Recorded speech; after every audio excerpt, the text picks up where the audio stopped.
We're in the midst of a series titled The Creative Process. Reverend Wells started it off by teaching the first two lessons, and I'm teaching part 3 of 4.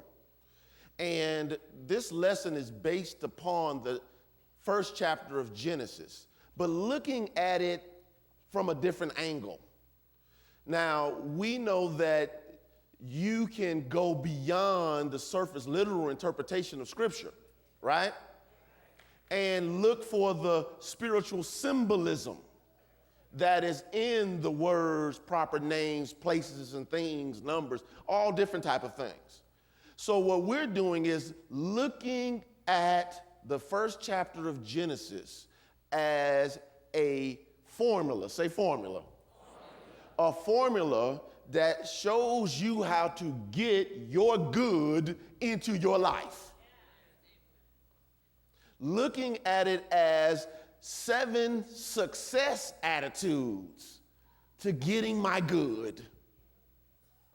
Looking at how do you work with your mind spiritually. See, this is key because many times we don't recognize when we're not being spiritual because we all have blind spots. And if you start wrong, you will. Oh, you've heard that before, huh? So what we are doing with this series is taking each day and looking at each day as a step going forward to the manifestation of an idea. How do you bring an idea into manifestation? Now, I'm going to say a lot of stuff today. So what I will say to you is just be prepared to get the CD.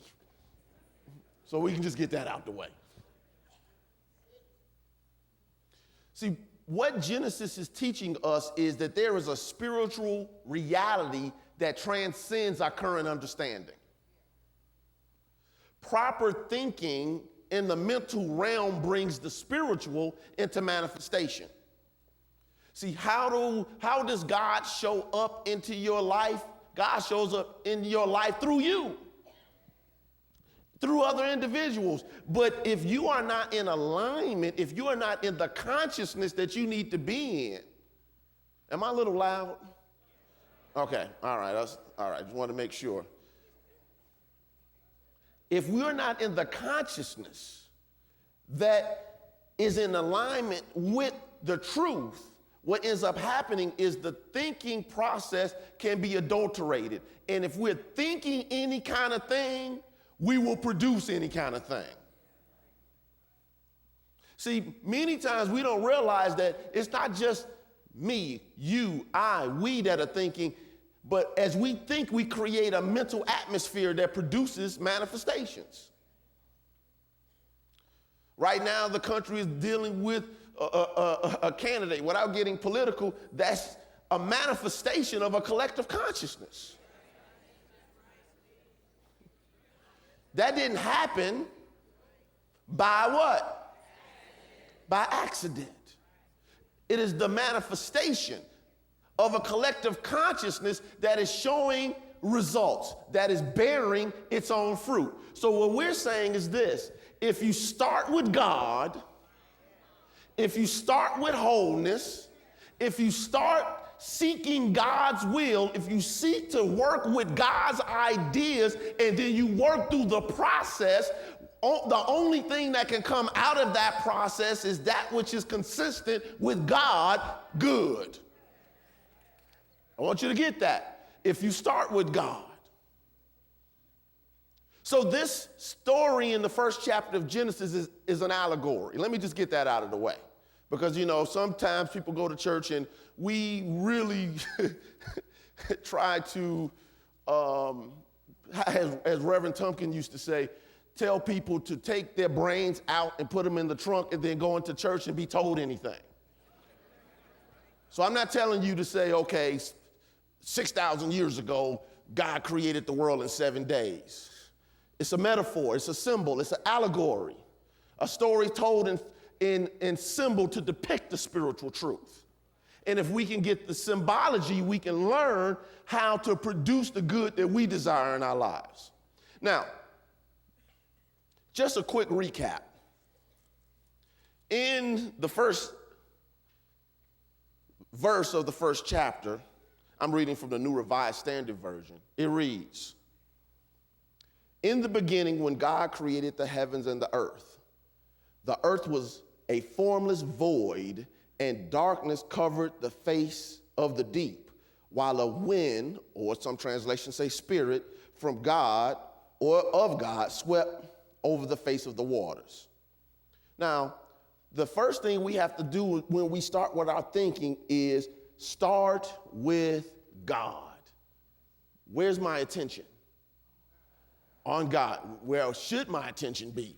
On God. But many times we are not starting with God, we're starting with the problem. Many times we're not starting with God, we're starting with the frustration.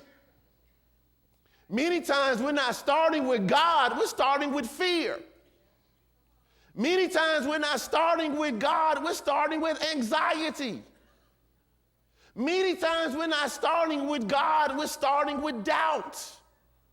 But the mind has to go back to, in the beginning, God. In the beginning, Spirit. In the beginning, Source. In the beginning, Creator. We bring our minds back to in the beginning, God. But this is what came to me as I was working with this process. I've read countless times, the earth was a formless void, and the darkness covered over the face of the deep, while a wind from God swept over the face of the waters, and never really processed that. But let me just suggest something. To really create, you have to build from nothing.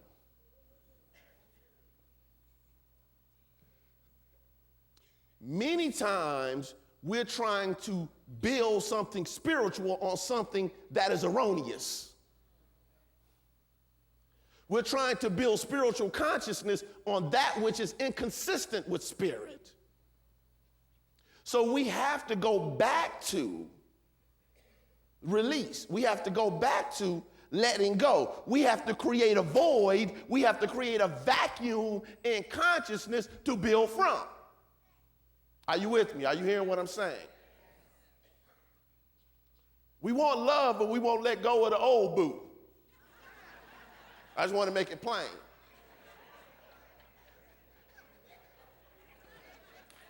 Make it plain.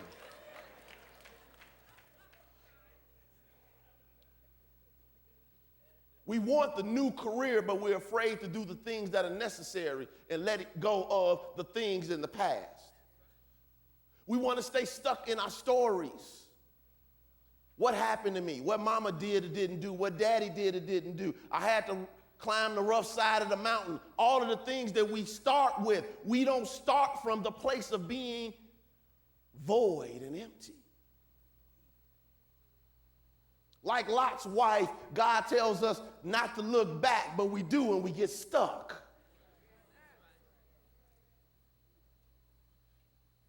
So we have to clean out the clutter. We have to get rid of that which is inconsistent with what we want to do, who we want to be, and where we want to go.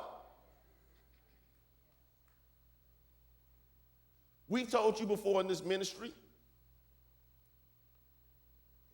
to always know that I must let go of the old if I want something new. I can't build something new on top of something old. You've heard it said before, if you're not wearing those clothes, get rid of them. It represents something. You got some habits that you need to get rid of them. Go get the help you need to get rid of them. You don't like that furniture anymore. You don't want to sit on it, sleep on it, look at it, get rid of it. What are you doing? You're creating a what? Void. You talk about you want a new life, that means it's time to get rid of some acquaintances, right? You're forming a vacuum, void, empty. Places you used to hang out at, it's time to release, loose them, and let them go. You're creating a what? A void. If you want new good, you must create a void. The most important clutter that you need to remove is the mental clutter. God's inspiration shouldn't have to travel through the battleground of your mind.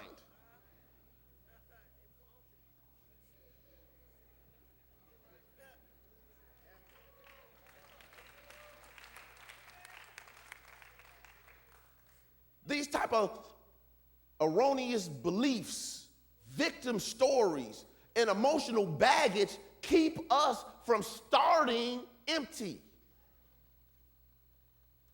This is why study, prayer, meditation, classes, listening to sermons, going to seminars and workshops are so important. When you work on your mind for self-improvement, you create the space for God to work in your life.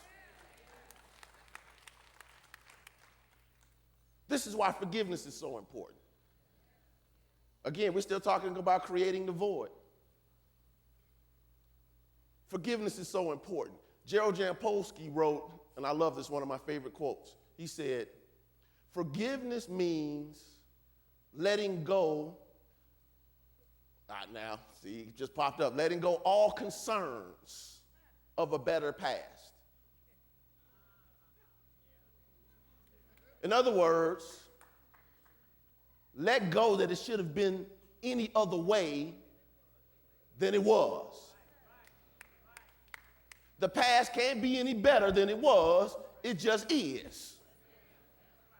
But when you let go of all concerns of the past in your story, you create freedom, you create newness for God to work in your life. Forgive yourself and others. Reverend Coleman used to say, nobody's worth you being sick, broken, unhappy. You don't forgive people for them, you forgive people for yourself. You have to forgive yourself and others. If there's a blockage in your life that doesn't seem to move, you can't seem to get it out, it just seems to just hang around. That blockage could be relational, that blockage could be financial, that blockage could be in your body, that blockage could be in your family. Something needs to move, and that something is forgiveness.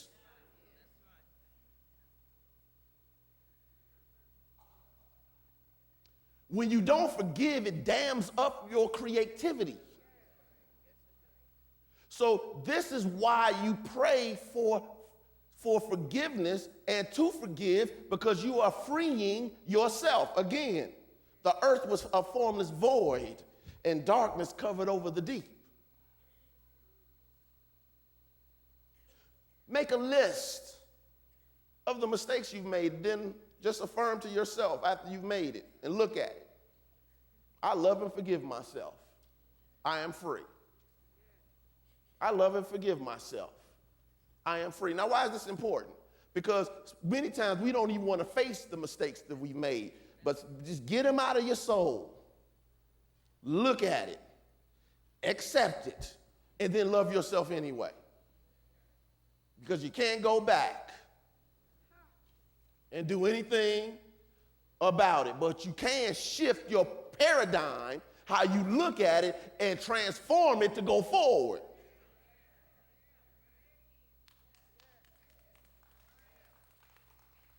Make a list of people who you believe have hurt you intentionally and unintentionally.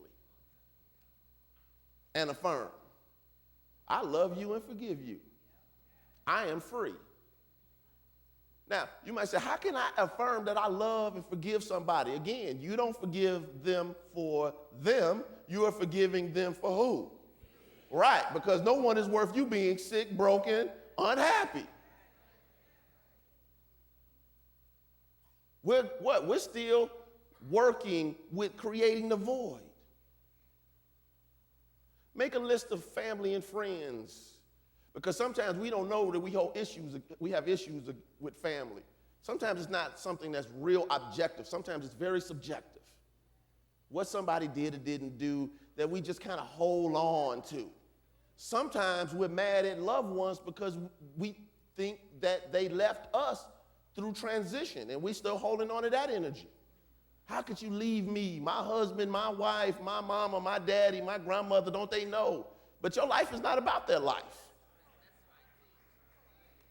We can hold on to that energy. Can we talk about this? And if you're still clinging on to them, right, then you're not creating the space for new good. Mama was just the role she played while she was here. And when she let go of the body, she let go of the role.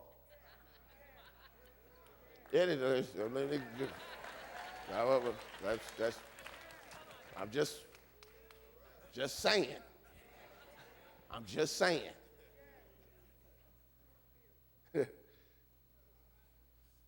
And once you have created the space, then God moves. Now, I want you to get this. Now, one of the basic things that all Christianity teaches is that God is omnipresent, everywhere equally present, omniscient, all the intelligence, or all intelligence. Omniscience would be all intelligence. Omnipotence, all the power. Omnipresence, all the presence. Omniscience, all the wisdom or intelligence. Right? Omnipotence, all the power. All Christianity teaches that. Big Latin words. So yes, God is present because we live and move and have our being in God. But how is God moving in your life? Now get this. There's an aspect of God called life. And we say that life is the idea in the mind of God of activity, of animation, of motion, of movement. So how is God moving in your life now? Let me ask it this way so you don't miss it. In what ways have you progressed lately? How have you grown? In what ways are you better than you were a few years ago? What obstacles have you overcome? Is your life basically the same way it was 5 years ago, 10 years ago, 20 years ago, dealing with the same issues, the same problems, the same people, the same story? How is God moving? See, because God moves on the emptiness. I want you to get that. You're not trying to build truth on top of error. That's why Jesus always said repent. Repent means change your mind. In Aramaic, it means turn around. Turn around. Rocco Errico says it means an about face. That would be a modern way of saying it. Turn around. In other words, stop looking at what you're looking at. Stop doing what you're doing. Stop thinking what you're thinking. Stop feeling what you're feeling. Stop believing what you're believing. And what? Shift back. Shift your attention back to truth. Shift your attention back to good. Shift your attention back to the wholeness of God working in your life. Shift. So let me ask you, are you being resistant to God moving in your life? Because this is how it works. We teach that God, as desire, is tapping at the door of your soul. These ideas of good seeking to be expressed, this health, this prosperity, this love, this joy, this understanding, this wisdom, is tapping at the door of our souls, seeking expression. And what ends up happening is we try to ignore it because it requires us to be more than we're actually demonstrating in the moment. Because you can't show up for God and stay lazy.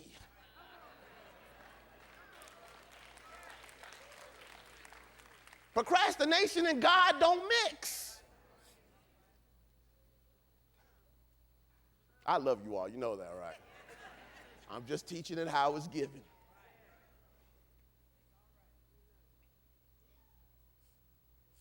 How many ideas have you received that if you acted on would have totally transformed your life? That's God trying to move in your life. Did fear stop you? Procrastination? What about indifference? You know, sometimes we just think, what difference does it make? So we don't even try. But you know, in the book of Revelation, chapter 3, verse 16, it reads, and I love this. Actually, verse 15 and 16. I know your works. You're neither cold nor hot. I wish that you were either cold or hot. So because you are lukewarm, neither cold nor hot, I'm about to spit you out of my mouth. Now, what does that mean? What that means is, see, when you really want to be transformed, you got to be all the way in. You got to be all the way committed to who you are. See, this is one of the things about life. Either you are really inspired to get ahead, or if you had so many breakdowns that you can't live the way you were living before, you just refuse. You got to be hot or cold, because if you're a little bit too comfortable, you won't move.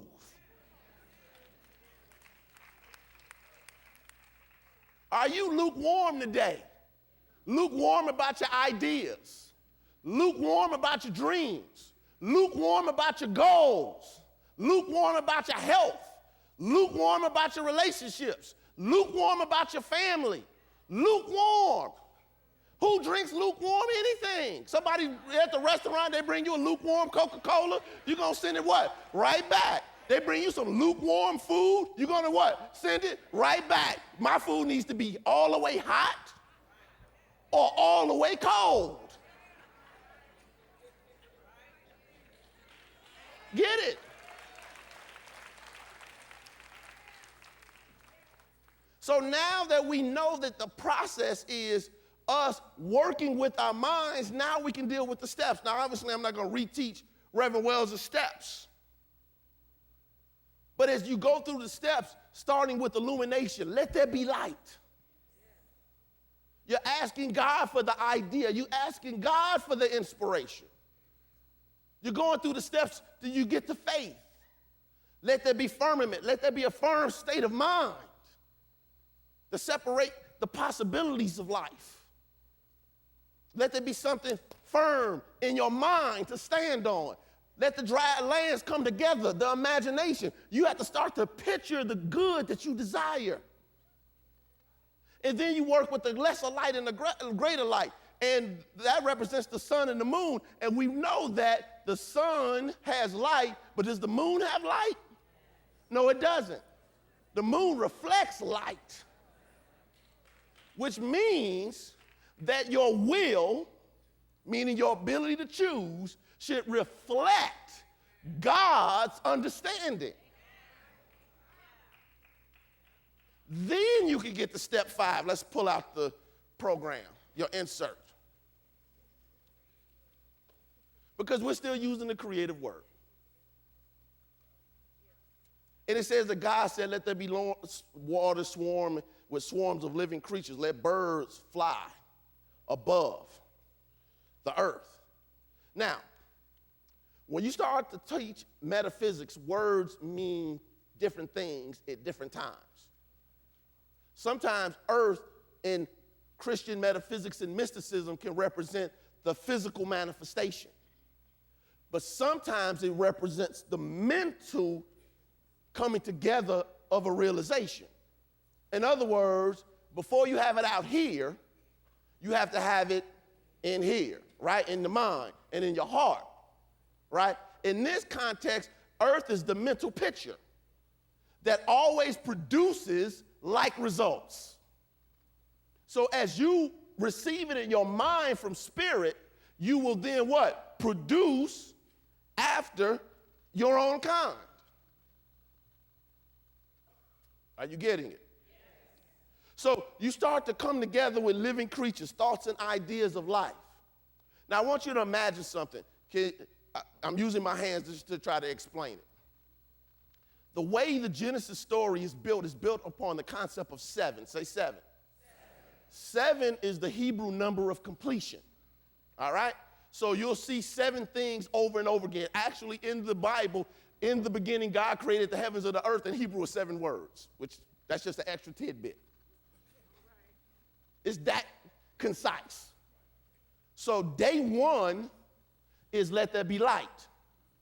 Day 4 is greater light and lesser light. 1 and 4 work together. All right? And when you have day 2, let there be firmament to separate the heavens and that which is below, because they believed there was a big dome over the earth. That represents with day 4. You get it? Day 3, when you start talking about the dry lands appearing, and then you have day 6, which is animals that would be on dry land. And then day 7, obviously, was the Sabbath, which symbolizes rest. Reverend Wells is going to teach that next week. But this is what I want you to get out of it. In the ancient Hebrew mind, everything had to be in order. There's a divine order to everything. There's a divine pattern to everything. And when you understand the order of a thing, you can demonstrate like results consistently. So, as you start to work through these processes and working with the idea, the inspiration that God gave you through step 1, and you're speaking the word for your good, then next thing you know, you start to get all these ideas and thoughts about how you're going to handle these things. Swarms, they call it. Swarms. Swarms. Now, here's the thing about swarms. I looked it up. You know, swarms move, and they look like they're not coordinated, but they are. Swarms move, bees and yellow jackets, etc. Swarms. I want you to view that. So when you start to think about your good, all of these different thoughts and ideas, the birds, liberated thoughts approaching spiritual understanding, start to come. All these different thoughts, concepts, beliefs, people start to be attracted to you in swarms. And what you have to do at this stage is discriminate, which means choose what thoughts, what ideas, what concepts, and I would say even people that will help support the main idea. Are you with me? Are you getting what I'm saying? So out of the swarm, the living creatures, the birds, and all of that stuff to come in together is just the ideas, thoughts, beliefs, concepts, ideals in mind that help support the main idea that you receive from spirit. So there's the goal, and then there's how you achieve the goal. You get what I'm saying? Trying to make this plain. Balcony, are we good? So when you start to discriminate, now you need to say, okay, that's a great idea, Reverend Lawson, but that's not for me. Because it doesn't support the what? Main ideas. Because when you're open, you get all type of ideas that can come into your space. When you're open to spirit, all different types of things. And we have to be mindful that we have to choose. In the 2nd chapter of Genesis, they say it this way, and Adam named every creature, which means whatever comes in our space, it is our responsibility to name it. That's right. I give you meaning in my life. Not you.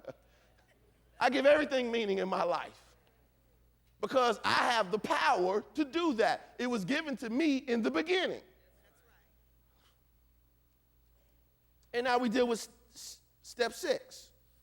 Let's read together. And God said, let the earth bring forth creatures after their kind, cattle, creeping things, and beasts. Now, I'm just going to be honest with you. To properly teach this, completely, you need to be in a class. There's another way for me to say this. It took me 7 weeks just to teach this on my internet show. It really takes 12 weeks of class. There's no other way for me to say that, to really teach the detail. But just to skim over a few things. So when it says, let the earth bring forth. Let the mind bring forth expressions after their kind. Now, this is all the expressions of life. So sometimes we'll have ideas that are strong, like cattle. Sometimes we'll have ideas that are more connected to our sensation, feeling nature, sensuality, creeping things. But that's a part of us too.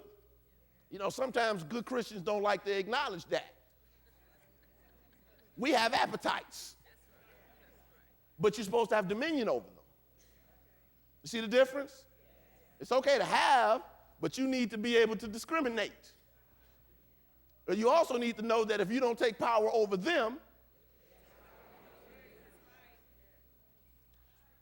my original Kung Fu teacher, Grandmaster Gaylon McDowell, used to tell us in class 20 plus years ago, he would say, you pull the cattle by the ring in his nose. And that was his way of saying it doesn't make a difference how powerful the beast is. If you know how to control it, you can. Now, some of us have appetites that are a little bit out of control. And it seems sometimes that they are what? Overwhelming. But you pull the cattle by the ring in his nose, which means you got to start talking to your mind.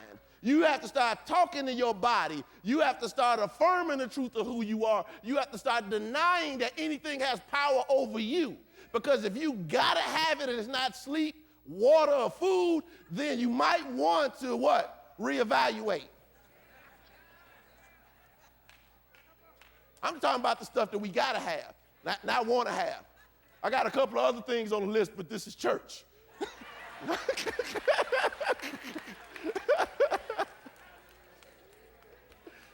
Somebody's praying, right? Somebody's praying. Okay, all right. Somebody's praying. Okay. All right, cool.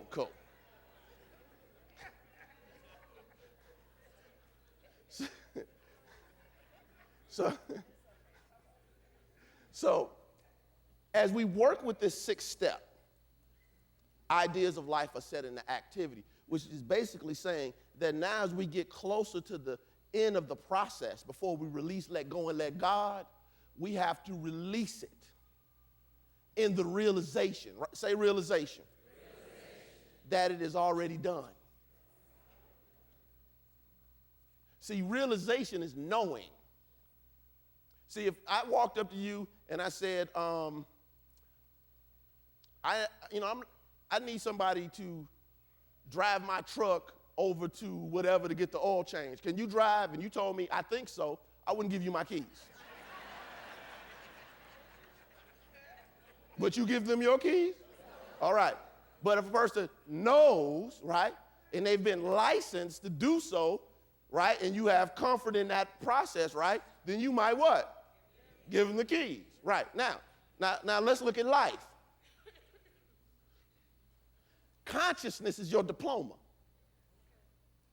Because as Emmett Fox wrote, there's no such thing as undemonstrated understanding.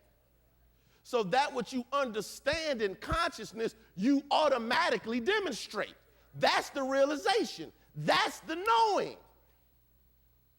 So you go from inspiration, don't miss this. Step 1 is inspiration. To day 6, knowing. Knowing that this is my good. Knowing that I'm healed. Knowing that I'm prospered. Knowing that I'm transformed. Knowing that I have my breakthrough. Knowing. Now realize that the steps in Genesis have not stepped out into the physical yet. All this is happening in the mind. Because if you want to see it out there, you got to get it in here. Get what I'm saying? Get what I'm saying? It's a part of the process of knowing that if I keep my mind in divine order and I start to work through these steps, the only thing I can produce is that which is consistent with God's absolute good for me. See, I said a couple of months ago that one of the most challenging things for people to accept is that they are divine beings. Because many times we've been told so many other things. We never actually really ponder, what does it mean to be made in the image and likeness of God? You know, we try to throw all this theology on top of it. Well, you know, the first chapter of Genesis says this, but the second chapter says that. Do you know that historically or chronologically, the second chapter of Genesis and the third chapter is 500 years older than the first chapter? They don't flow. It's like a newspaper. They put them together. So your spiritual heritage has never been taken away from you. But if we don't know who we are, if we have spiritual amnesia, as I said before, if we're functioning like Jason Bourne in the Bourne Identity, we can know how to do all this cool stuff, but we don't know why.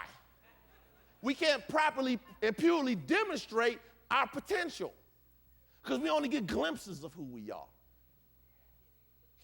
But when we realize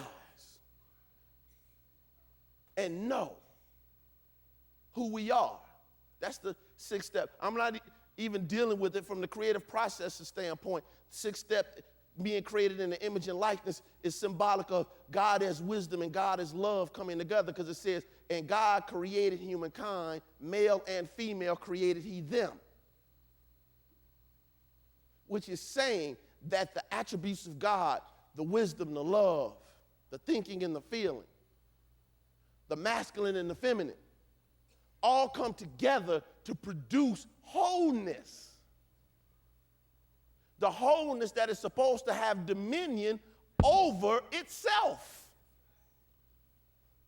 But as we know, the primary cause of suffering is forgetfulness of our divine nature as spiritual beings with dominion over our thoughts and our feelings. So what this creative process does is it reminds us. It reminds us to get our minds in order. It reminds us that there's more to us than meets the eye. It reminds us that there is a systematic way to produce any type of good that you desire. How many people here have gym memberships? I'm not going to ask how many go.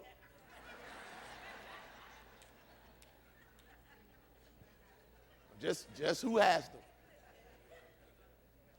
But if you go to a gym, one of the things that a gym will offer you is a trainer. And what the trainer does, the trainer, is give you a system to achieve your goals. You want to get bigger, you want to gain more muscle, this is what you need to do. You want to lose weight, be a little bit more leaner, be able to get back in whatever size you were 20 years ago because the outfit's still in the closet, they'll give you a plan for that as well, right? If you go to the doctor and the doctor gives you an exam and then they give you a prescription, sometimes it's don't eat this, don't eat that, take this, do that, etc. What are they doing? They're giving you a what? Plan, right? A plan for success, right? When people get married, before they get married, they should have premarital counseling. They should. Because what the minister gives you is a plan not to blow up your own marriage.